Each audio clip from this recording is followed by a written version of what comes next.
आज की इस वीडियो में क्लास 10 के गणित में पढ़ने वाले बहुपद कैसे प्राप्त करें, द्विघात बहुपद प्राप्त करने का तरीका आप समझेंगे। और देखिए ये जो वीडियो है ना आपके लिए बहुत कारगर सिद्ध होने वाला है, क्योंकि 5 से 8 नंबर के यहाँ पर प्रश्न करने वाला है आपके यहाँ से। द्विघात बहुपद कैसे प्राप्त करना है, यहाँ से ऑब्जेक्टिव और लॉन्ग दोनों क्वेश्चन आते हैं। तो द्विघात बहुपद प्राप्त करने का ट्रिक क्या है, तरीके क्या है, टिप्स क्या है, इसका पूरा और एक्सप्लेन मतलब इसका पूरा हम लोग चर्चाएं करेंगे और आसान भाषा में आपके दिमाग में बैठ भी जाने वाला है। देखिए द्विघात बहुपद प्राप्त करना तो उसका सूत्र हमें यही याद करना है कि k into x square minus alpha plus beta into x plus alpha into beta, ठीक है ना। यानी शून्यकों का योग और शून्यकों का गुणनफल, शून्यकों का योग को घटा देना और शून्यकों के गुणनफल को क्या करना है, जोड़ देना है। यानी k क्या है, तो k समझिए कि एक अलग मान है, यानी एक मतलब एक ऐसा बहुपद है जो k के अलग अलग मानों के लिए परिवर्तित हो जाता है। तो k नहीं भी लिखेंगे तो ये आपका चल जाएगा, k एक अचर है, ठीक है ना। k यहाँ पर एक नियतांक है। तो ये सूत्र होता है आपका कि x square minus alpha plus beta into x plus alpha into beta. यानी जो शून्यकों का योग यानी अल्फा जो प्लस बीटा उसको घटा देना है और अल्फा इंटू बीटा को जोड़ना है एक्स स्क्वायर के साथ, तो वो आपका निकल जाएगा बहुपद का द्विघात बहुपद प्राप्त करने का सूत्र निकल जाएगा। इसी सूत्र के माध्यम से हम लोग निकालेंगे। देखिए द्विघात बहुपद प्राप्त करने के लिए दो टाइप के प्रश्न करते हैं। कई बार खाली शून्यक देता है और बोलता है कि द्विघात बहुपद प्राप्त करिए। कई बार शून्यकों का योग और शून्यकों का गुणनफल देता है और उसमें बोलता है कि द्विघात बहुपद प्राप्त करिए। तो दोनों ये जो डिफरेंस है ना, इसको हम लोग समझेंगे और बढ़िया से प्राप्त करना सीखेंगे द्विघात बहुपद। देखिए यहाँ सबसे पहला प्रश्न क्या बोला है कि यदि बहुपद का शून्यक 4 और -3 हो तो बहुपद द्विघात बहुपद प्राप्त करना है। तो शून्यक को हमेशा अल्फा बीटा मान के चलते हैं। लेट कर लीजिए, लेट मतलब माना कि अल्फा बराबर 4 और बीटा बराबर -3, ठीक है ना। मतलब शून्यक को हमेशा अल्फा बीटा ही मानकर चली जाती है। तो मान लीजिए कि आपका शून्यक जो है वो अल्फा बराबर 4 है और बीटा बराबर कितना हो गया, 3 हो गया, ठीक है। अगर यहीं पर शून्यकों का योग 4 दिया जाता है और शून्यकों का गुणनफल -3 दिया जाता है तो शून्यकों का योग मतलब अल्फा प्लस बीटा और शून्यकों का गुणनफल मतलब अल्फा इंटू बीटा। लेकिन यहां सिर्फ कह रहा है कि बहुपद के शून्यक दिए हुए हैं, यानी अल्फा का मान दिया हुआ है और बीटा का मान दिया हुआ है। तो जब खाली शून्यक दिया होगा तो वहां पर शून्यकों का योग यानी अल्फा प्लस बीटा का मान निकालेंगे, क्योंकि सूत्र में अल्फा प्लस बीटा होता है तो उसका मान हमें पुट भी करना है। तो अल्फा प्लस बीटा यानी जो शून्यक दे उसको जोड़ देंगे 4 प्लस -3। तो 4 में से 3 घटा देंगे, कितना बचेगा, 1 बचेगा। यानी अल्फा प्लस बीटा का मान कितना होगा, 1 हो गया। उसी प्रकार से अल्फा इंटू बीटा यानी शून्यकों को गुना कर देंगे। अल्फा का मान कितना है, 4 देख सकते हैं, अब बीटा का मान कितना है, -3। तो गुना कर देंगे तो -12 निकल जाएगा। तो यहाँ पर अल्फा प्लस बीटा का मान 1 और अल्फा इंटू बीटा का मान -12। यानी जब शून्यक दिया रहेगा तो वहाँ पर अल्फा प्लस बीटा को निकालेंगे, अल्फा इंटू बीटा को निकालेंगे।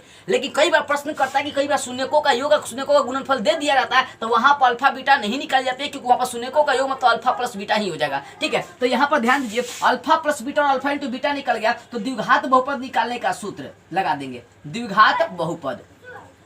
तो द्विघात बहुपद निकालने का सूत्र क्या है, k इंटू आपका है x square minus alpha plus beta into x plus alpha into beta, यही आपका सूत्र है। तो ध्यान दीजिए k इंटू एक्स स्क्वायर, इसको छोड़ दीजिए, माइनस अल्फा प्लस बीटा का मान कितना निकाले, 1। तो 1 और इंटू में लिख देंगे x आप प्लस अल्फा इंटू बीटा का मान कितना है, -12। तो -12 जो कहते हो लिख देंगे। देखिए यहाँ पर एक्स स्क्वायर 1x नहीं लिखा है तो सिर्फ x, इसको x लिखेंगे। आप प्लस -12 हो गया तो यही आपका द्विघात बहुपद हो गया। ये जो k है ना इसको छोड़ दिया था, ये अच्छा होता है, इसका कोई मान लिखा नहीं जाता है। तो ये कि मैंने क्या प्राप्त कर लिया, ये द्विघात बहुपद प्राप्त कर लिया। कैसे, यहाँ पर शून्यक दिया था तो शून्यक को मैंने अल्फा बीटा मान लिया। अगर शून्यकों का योग और गुणनफल दिया रहता तो डायरेक्ट अल्फा प्लस बीटा लिख देता, लेकिन यहाँ पर शून्यक को तो अल्फा और बीटा का मान दिया था तो हमें सूत्र में अल्फा प्लस बीटा और अल्फा इंटू बीटा तो चाहिए ना भाई। इसी कारण से मैं क्या कर दिया हूँ कि अल्फा प्लस बीटा निकाल लिया हूँ, यानी अल्फा और बीटा को जोड़ दिया था, अल्फा प्लस बीटा शून्यकों का योग, अल्फा इंटू बीटा शून्यकों का गुणनफल, उसका सूत्र लगा दिया, मान रख दिया। जैसे यहाँ पर क्वेश्चन समझिए, ये प्रश्न क्या कह रहा है, इस प्रश्न को समझ लेंगे आप, दुनिया का कोई भी अगर दे रहा है प्रश्न आसानी से द्विघात बहुपद निकालेंगे। देखो यहाँ शून्यकों का योग दिया है 4 और शून्यकों का गुणनफल दिया 1, जबकि यहाँ दिया था सिर्फ शून्यक दिया था, शून्यक 4 और -3 है, यानी अल्फा और बीटा का मान दिया था। लेकिन यहाँ पर शून्यकों का योग यानी अल्फा प्लस बीटा, योग मतलब जोड़, अल्फा प्लस बीटा का मान 4 दिया है और शून्यकों का गुणनफल यानी अल्फा इंटू बीटा का मान कितना दिया, 1। यहाँ पर डायरेक्ट मान दे दिया है और यहाँ पर सिर्फ अल्फा और बीटा का मान ही दिया था। तो दो टाइप से द्विघात बहुपद निकालने का जो है प्रश्न आपके एग्जाम में करते हैं। तो शून्यकों का योग यानी अल्फा प्लस बीटा, शून्यकों का गुणनफल मतलब अल्फा इंटू बीटा। अब क्या करेंगे, डायरेक्ट यहाँ पर सूत्र अप्लाई कर देंगे द्विघात बहुपद का।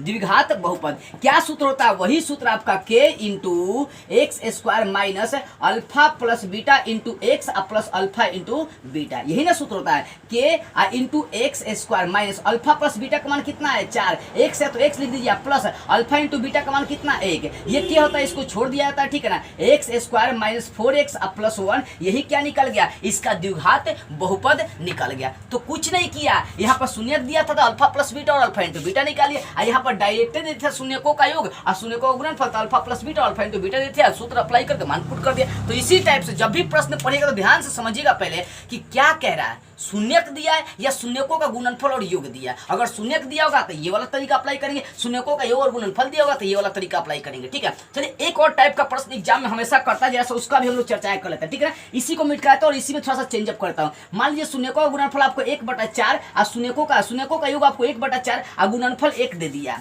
तब हमें द्विघात बहुपद निकालना पूछता है। तो सोचोगे कि ये तो बहुत आसान है, क्या तरीका है, ये तो आसानी से निकालेंगे, आसानी से निकाल सकते हैं, लेकिन फिर भी समझा देता हूँ क्योंकि यहाँ पर थोड़ा सा डिफरेंट करेंगे। क्या करेंगे, देखिए यहाँ पर शून्यकों का योग 4 नहीं 1/4 दे दिया है और शून्यकों का गुणनफल आपका वही है, सूत्र भी वही अप्लाई करेंगे, ठीक है।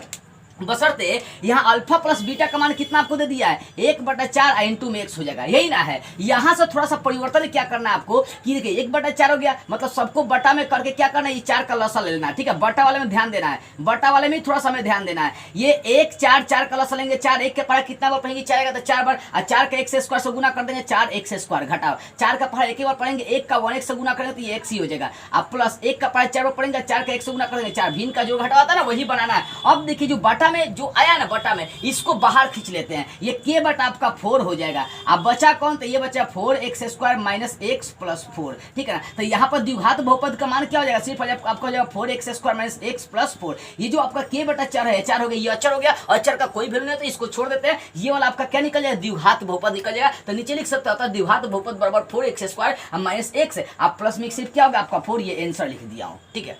तो जब भी बटा में आएगा, बटा में जब भी आएगा तो उसका लसा लेना है, अब बटा वाले को बाहर निकाल देना, जो बचेगा वही उसका क्या हो जाएगा, द्विघात बहुपद हो जाएगा। तो ध्यान इस बात कहीं आपको रखना है कि क्या दिया है, शून्यक दिया है या शून्यकों का योग और गुणनफल दिया है। अगर शून्यक दिया होगा तो ये तरीका, शून्यकों का योग गुणनफल दिया होगा तो ये तरीका, सूत्र तो सब में वही अप्लाई करना है, ठीक है।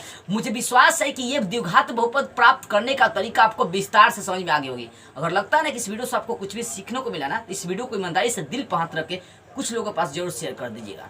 जय हिंद।